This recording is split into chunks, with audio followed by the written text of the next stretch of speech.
అది 1996 ఒక పట్టణంలో జరిగిన కథ. శాస్త్ర సాంకేతిక రంగం అభివృద్ధి చెందుతున్న దశ. దూరం ఉన్న వాళ్ళకి మరింత దగ్గరగా, మాటలన్నీ మూటలుగా పోస్ట్ కార్డులు మోస్తున్న వేళ ఒక కుర్రాడు వీధిలో చేతిలో ఫోన్, చరవాణి పట్టుకుని పరిగెడుతున్నాడు. కుర్రాడు, మా నాన్న ఫోన్ కొన్నాడొచ్చు అంటూ పరిగెడుతున్నాడు. వాడి చుట్టూ కుర్రాళ్ళందరూ చాలా ఆశ్చర్యంగా చూస్తున్నారు. ఆ పట్టణంలో అదే మొదటి ఫోన్. అప్పుడే మొదలైంది అసలు కథ. కుర్రాడికి ఉదయం లేదు, మధ్యాహ్నం లేదు, రాత్రి లేదు, ఒకటే పని, ఆ ఫోన్లో ఏముందని దానిని ఎగాదిగా చూడటమే ఆ కుర్రాడి పని. ఒకరోజు కుర్రాడు ఒక చెట్టు కింద కూర్చుని దానిలో అద్భుతాలన్నీ తన చుట్టూ ఉన్న కుర్రాళ్లందరికీ చెప్తూ ఉంటాడు. ఆ విషయాలన్నీ ఒక తల్లి కోతి పైనుంచి వింటూ ఉంటుంది. అప్పుడే ఒక స్వామీజీ వాళ్ల దగ్గరికి వచ్చి కుర్రాడిని అడుగుతాడు. స్వామీజీ, ఏంటది? విచిత్రంగా ఉందే. కుర్రాడు, ఫోన్, చరవాణి. స్వామీజీ, ఎందుకు? కుర్రాడు, దూరంగా ఉన్న వాళ్లతో మాట్లాడుకోవడానికి. స్వామీజీ, ఓహో అలాగా? ఎంత దూరం ఉన్న వాళ్లతో మాట్లాడావు? కుర్రాడు, హైదరాబాద్లో మా అత్తయ్య వాళ్లతో మాట్లాడాను. స్వామీజీ, అబ్బో భలే ఉందే. కానీ నాయనా, పూర్వం మన భారతదేశంలో మునులు, ఋషులు మరియు సాధారణ మనుషులు కూడా తమ ప్రత్యేకమైన శక్తులు, జ్ఞానాన్ని మరియు ప్రకృతి ఆధారిత పద్ధతులలో సమాచారాన్ని చేరవేసేవారు తెలుసా? ముఖ్యంగా మనస్సు ద్వారా సంభాషించేవారు. ఆ పద్ధతులు పాటిస్తే ఇలాంటివి అవసరం లేదు తెలుసా? ఈ చరవాణిని ఎప్పుడు కొన్నారు? కుర్రాడు, 4 రోజులు అవుతుంది. స్వామీజీ, ఈ 4 రోజులు నువ్వు ఏం చేశావో నేను చెప్తాను విను. ఇది నీ చేతిలోకి వచ్చాక నిన్ను నువ్వు మర్చిపోయావు. రోజూ స్నేహితులతో కబుర్లు చెప్పే నువ్వు ఈ రోజు వాళ్ళు 4 అడుగులు దూరంగా ఉన్నా మాట్లాడలేకపోతున్నావు. ఈ చరవాణి ఇక 4 ఏళ్లు కాదు, 40 ఏళ్లు అయినా నిన్ను వదలదు.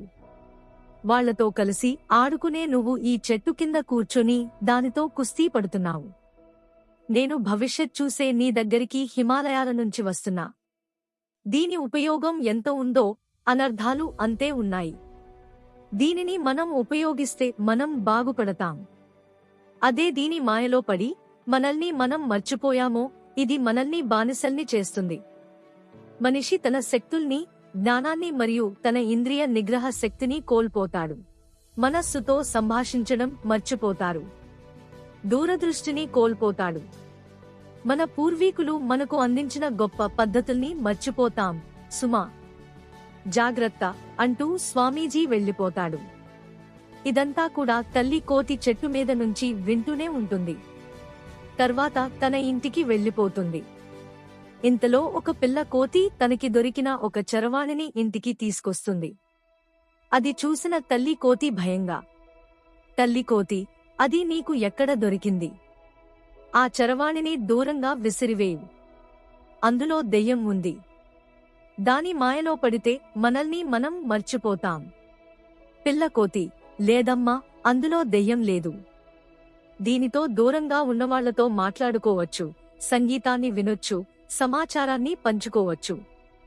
అన్నీ చేయొచ్చని విన్నాను అమ్మా. తల్లి కోతి, ఆ చరవాణిలో దెయ్యం ఉందమ్మా. ఒక్కసారి నిన్ను ఆవహించింది అంటే నిన్ను జీవితాంతం వదలదు. అది మన చేతుల్లోకి వస్తే మనల్ని మనం మర్చిపోతాం, మన జాతికి ఉన్న సామర్థ్యాలను మర్చిపోతాం. ఒక కొమ్మ నుంచి ఇంకో కొమ్మకు గెంతటం, చెట్లు ఎక్కటం, అరుపుల ద్వారా సమాచారాన్ని పంచుకోవటం, ఇలా అన్నింటినీ మర్చిపోతాం. ఆ దెయ్యం భయంకరమైనది అంటూ తల్లి కోతి పిల్ల కోతిని భయపెడుతుంది. పిల్ల కోతి వెంటనే ఆ చరవాణిని బయట విసిరేస్తుంది. 15 సంవత్సరాల తర్వాత పిల్ల కోతి పెద్దవుతుంది. ఒకప్పుడు అడవి, ఇప్పుడు పట్టణం అయ్యింది. తన ముసలి తల్లి కోసం ఆహారాన్ని తీసుకురావటానికి గోడమీద కూర్చుని ఏం చేయాలా అని చూస్తూ ఉంది. ఇంతలో ఒక పాప భోజనం చేయటానికి మారాం చేస్తుంది. అప్పుడు వాళ్ళ అమ్మ చరవాణిలో చలనచిత్రాలు, వీడియోలు చూపిస్తూ భోజనం తినిపిస్తూ ఉంటుంది. మరోపక్క చరవాణితో ఒక అమ్మాయి నాట్యం, డాన్స్ చేస్తూ రోడ్డు మీద చిత్రీకరిస్తూ ఉంటుంది.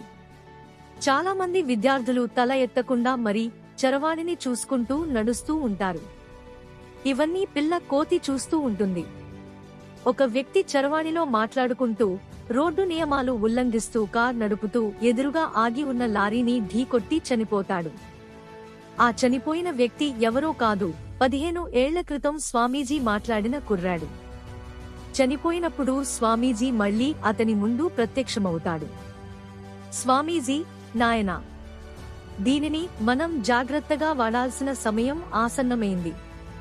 మన భావి భారత భవిష్యత్ ఈ చరవాణిలో బందీ అయిపోతుంది. దీని నుంచి యువత విముక్తి పొందాల్సిన అవసరం ఉంది నాయనా. కుర్రాడు, స్వామి, మీ మాటలు వినలేకపోయాను, ఇప్పుడు అనుభవిస్తూ ఉన్నాను. కాసేపట్లో మరణిస్తాను. స్వామీజీ, నాయనా, నీకు వరం ఇస్తాను.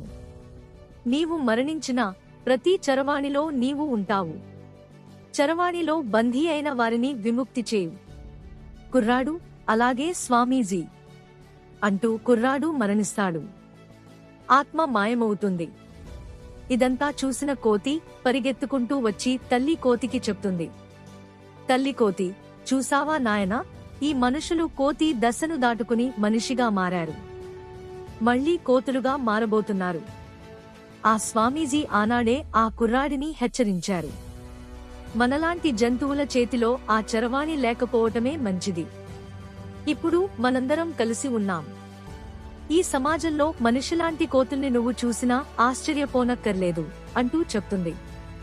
2 రోజుల తర్వాత ఎవరైతే అనవసరంగా ఎక్కువ సమయం చరవాణితో గడుపుతారో ఆ కుర్రాడు ఆత్మ ఆ చరవాణిలో దూరి, నన్ను వదిలేయ్, నిన్ను ఆవహిస్తే వదలను, మిమ్మల్ని పిచ్చివాళ్లని చేసేస్తా అంటూ భయపెడతాడు.